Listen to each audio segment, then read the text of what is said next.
Polisi menduga ada mayat lain di dalam septic tank rumah Sunardi, 44, pembunuh pegawai bank keliling, Sri Pujayanti, 22, di Desa Sindang Mulya, Cibarusah, Kabupaten Bekasi.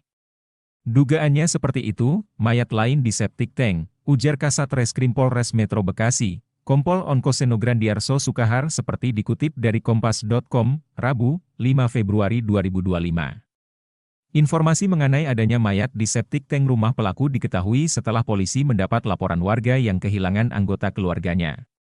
Dari laporan tersebut, penyidik kemudian mengonfirmasi langsung ke pelaku. Hasilnya, pelaku membenarkan informasi itu.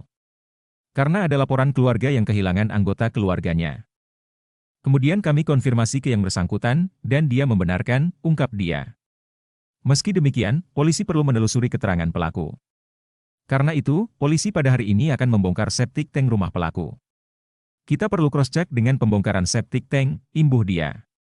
Pengamatan di rumah pelaku pukul 11.45 WIB, septic tank tersebut berada di pekarangan yang tak jauh dari rumah pelaku. Area septic tank tersebut ditutupi kelambu berwarna hijau dan telah dipasang garis polisi. Sejumlah polisi telah berada di lokasi untuk segera melakukan pembongkaran.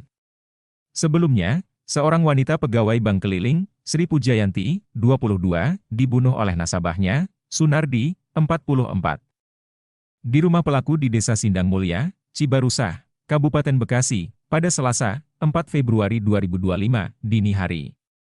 Kasat Reskrim Polres Metro Bekasi Komisaris Onkoseno Grandiarso Sukahar mengungkapkan, peristiwa tragis ini bermula ketika korban menagih cicilan koperasi ke kediaman pelaku pada Senin, 3 Februari 2025, pukul 15 waktu Indonesia Barat.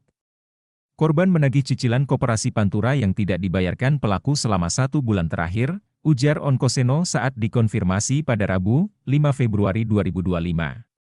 Meskipun pelaku tidak dapat membayar cicilan, korban tetap menunggu dan meminta pelaku agar tetap membayar.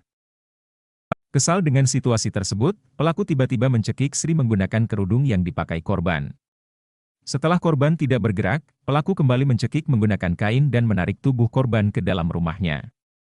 Lalu pelaku membawa sepeda motor korban dan menitipkannya di penitipan sebelah RS Medirosa, ungkap Onkoseno. Setelah itu, pelaku kembali ke rumahnya untuk memindahkan tubuh korban yang sudah tidak bernyawa ke dalam kamar. Pelaku menaruh mayat korban di pinggir tembok kamar dan menutupinya dengan spring bed. Sekitar pukul 18 WIB, teman-teman korban mendatangi rumah pelaku untuk menanyakan keberadaan Sri.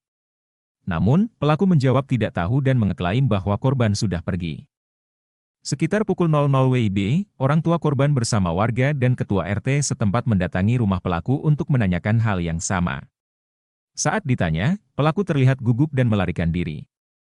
Warga yang curiga kemudian memeriksa rumah pelaku dan menemukan jasad korban yang disimpan di dalam kamar, tertutup spring bed. Kemudian pelaku dapat diamankan, tambah Onkoseno.